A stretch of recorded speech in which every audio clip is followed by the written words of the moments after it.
ప్రసవం నిజంగా ఒక అద్భుతమైన ప్రయాణం కదా. అయితే కొన్నిసార్లు ఆ ప్రయాణం చివరి మజిలీలో ఒక చిన్నపాటి సహాయం అవసరం పడొచ్చు. ఈరోజు మనం సరిగ్గా దాని గురించే మాట్లాడుకోబోతున్నాం. అదే సహాయక ప్రసవం. దీన్ని వినగానే కంగారపడాల్సిన పనిలేదు. ఇదేదో పెద్ద ఎమర్జెన్సీ కాదు. కేవలం తల్లి, బిడ్డ ఇద్దరూ సేఫ్గా ఉండటం కోసం చేసే ఒక సాధారణ వైద్య ప్రక్రియ అంతే. దాని గురించి వివరంగా చూద్దాం రండి. కరెక్ట్. కొన్నిసార్లు డెలివరీకి అలా ఓ చిన్న పుష్, ఓ చిన్న బూస్ట్ అవసరమవుతుంది. మరి అలాంటప్పుడు అసలేం జరుగుతుంది? ఆ ప్రాసెస్ ఏంటో మనం ఇప్పుడు స్టెప్ బై స్టెప్ అర్థం చేసుకుందాం. సరే, ఈరోజు మన చర్చలో ఏమేముంటాయో ఒకసారి చూద్దాం. ముందుగా అసలు ఈ హెల్పింగ్ హ్యాండ్ అంటే ఏంటో తెలుసుకుందాం. తర్వాత ఎటువంటి పరిస్థితుల్లో డాక్టర్లు దీన్ని రికమెండ్ చేస్తారు. ఆ తర్వాత చాలామంది భయపడే టూల్స్ వాక్యూమ్, ఫోర్సెప్స్ అంటే ఏంటో చూద్దాం. ఆ తర్వాత సేఫ్టీ ప్రోటోకాల్స్ ఎలా ఉంటాయి, డెలివరీ తర్వాత రికవరీ ఎలా ఉంటుంది. చివరిగా సురక్షిత జననానికి ఇదొక మంచి మార్గం అని ఎందుకంటారో కూడా చర్చిద్దాం. రైట్, ఇక మొదలుపెట్టేద్దాం. మన మొదటి టాపిక్, అసలు ఈ సహాయక ప్రసవం అంటే అసిస్టెడ్ డెలివరీ అంటే ఏంటి? చాలా సింపుల్గా అర్థం చేసుకునే ప్రయత్నం చేద్దాం. చూడండి, చాలా సింపుల్. ప్రసవం అనేది సహజంగా జరిగే ప్రక్రియ. అయితే కొన్నిసార్లు ఆఖరి నిమిషంలో బేబీ బయటకు రావటానికి కొంచెం కష్టపడొచ్చు. అప్పుడు డాక్టర్లు కొన్ని ప్రత్యేకమైన పరికరాలు అంటే వాక్యూమ్ గాని, ఫోర్సెప్స్ గాని వాడి బేబీని సురక్షితంగా బయటకు తీసుకురావడానికి హెల్ప్ చేస్తారు. ఇది జస్ట్ ప్రకృతికి మనం ఇచ్చే ఒక చిన్న సపోర్ట్ లాంటిదనమాట. సేఫ్గా యోనిమార్గం ద్వారా ప్రసవం కంప్లీట్ చేయడానికి ఇదొక మార్గం అంతే. ఓకే, ఇది ప్రకృతికి సపోర్ట్ ఇవ్వడమే అనుకున్నాం. మరి ఏ సందర్భాల్లో డాక్టర్లు ఈ నిర్ణయం తీసుకుంటారు అంటే, ఎప్పుడు ఈ సహాయం అవసరమని వాళ్లు రికమెండ్ చేస్తారు. దీని వెనుక ఉన్న 4 కీలకమైన కారణాలేంటో ఇప్పుడు చూద్దాం. దీనికి ముఖ్యంగా 4 కారణాలున్నాయి. మొదటిది, కొన్నిసార్లు బేబీ హార్ట్ రేట్లో తేడాలు కనిపిస్తాయి. అంటే బేబీ కాస్త అలిసిపోతోందని అర్థం. అప్పుడు వీలైనంత త్వరగా బయటకు తీయాలి. రెండోది, తల్లి చాలాసేపట్నుంచి పుష్ చేస్తూ పూర్తిగా ఎగ్జాస్ట్ అయిపోయినప్పుడు. మూడోది, తల్లికి ఏవైనా హెల్త్ కండిషన్స్ అంటే హార్ట్ లేదా లంగ్ ప్రాబ్లమ్స్ లాంటివి ఉన్నప్పుడు. ఇక నాలుగోది, బేబీ పొజిషన్ కాస్త ఛాలెంజింగ్గా ఉన్నప్పుడు ఆ బిడ్డకు సున్నితంగా గైడెన్స్ ఇవ్వడానికి కూడా దీన్ని వాడతారు. గుర్తుంచుకోండి, ఏ నిర్ణయం తీసుకున్నా దాని వెనుక ఉన్నది ఒక్కటే, తల్లి, బిడ్డ ఇద్దరి సేఫ్టీ. సరే, ఇప్పుడు చాలామందికి కొంచెం టెన్షన్ కలిగించే టాపిక్లోకి వస్తున్నాం. అవే ఈ ప్రాసెస్లో వాడే టూల్స్. వాక్యూమ్, ఫోర్సెప్స్ అనగానే చాలామందికి ఏవేవో ఊహలొచ్చేస్తాయి. కాని నిజమేంటి? వాటి గురించిన అపోహలన్నీ ఇప్పుడు తొలగించేద్దాం. ఫస్ట్ వాక్యూమ్ గురించి మాట్లాడుకుందాం. దీన్నే వెంటౌజ్ అని కూడా పిలుస్తారు. వాక్యూమ్ అనగానే మనింట్లో ఉండే వాక్యూమ్ క్లీనర్ గుర్తొస్తుందేమో, కాని ఇది అస్సలు అలాంటిది కాదు. ఇది సిలికాన్ లేదా ప్లాస్టిక్తో చేసిన చాలా సాఫ్ట్, ఫ్లెక్సిబుల్ కప్పు. చాలా మృదువుగా ఉంటుంది. ఇక్కడ చూస్తే మీకు క్లియర్గా అర్థమవుతుంది. ఆ సాఫ్ట్ కప్పును బేబీ తల మీద జాగ్రత్తగా ఉంచుతారు. అప్పుడు అదొక జెంటిల్ సక్షన్ను క్రియేట్ చేస్తుంది. అంటే సున్నితంగా పట్టుకుంటుంది అన్నమాట. ఇప్పుడు తల్లి పుష్ చేస్తున్నప్పుడు ఆ పవర్కి తోడుగా డాక్టర్ ఈ కప్పుతో బేబీని నెమ్మదిగా గైడ్ చేస్తూ బయటకు తీసుకొస్తారు. సింపుల్. Next, forceps. ఈ పేరు వినగానే చాలామందికి భయం వేస్తుంది. కాని చూడండి, ఇవి పెద్దగా, స్మూత్గా ఉన్న 2 స్పూన్స్ లాగా ఉంటాయి. వాటి షేప్ బేబీ తల చుట్టూ పర్ఫెక్ట్గా ఫిట్ అయ్యేలా డిజైన్ చేశారు. ఇవి ఏం చేస్తాయంటే బేబీ తలను 2 వైపులా ఒక రక్షణ కవచంలా సున్నితంగా పట్టుకుంటాయి.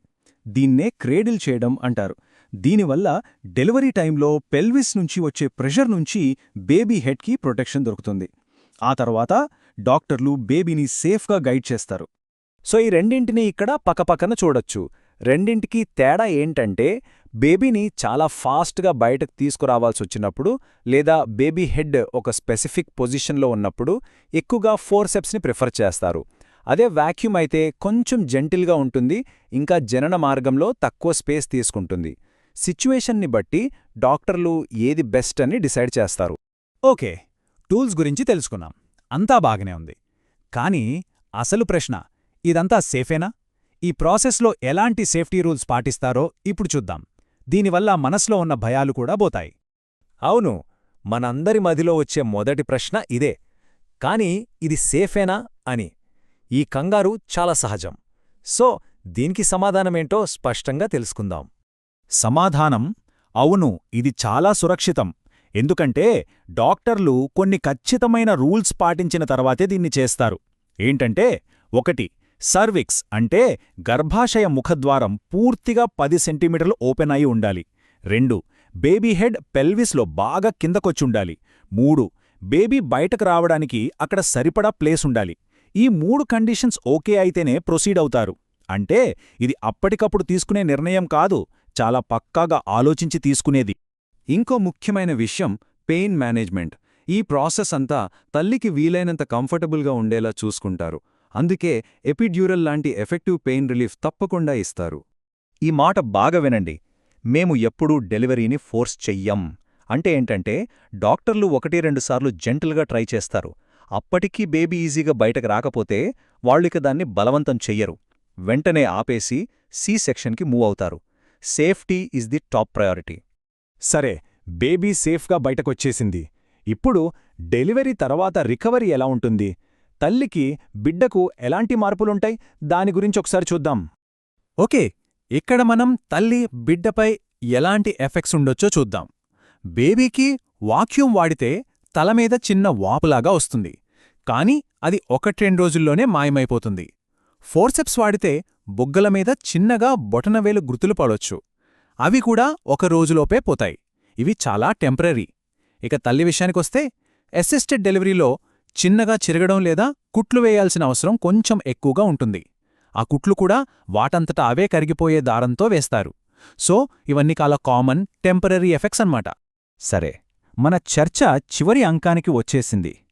ఇక్కడ చాలా ముఖ్యమైన విషయాన్ని మాట్లాడుకుందాం. అసలు ఈ అనుభవాన్ని మనం ఎలా చూడాలి? దీనికి సంబంధించిన మన దృక్పథాన్ని ఎలా మార్చుకోవాలి?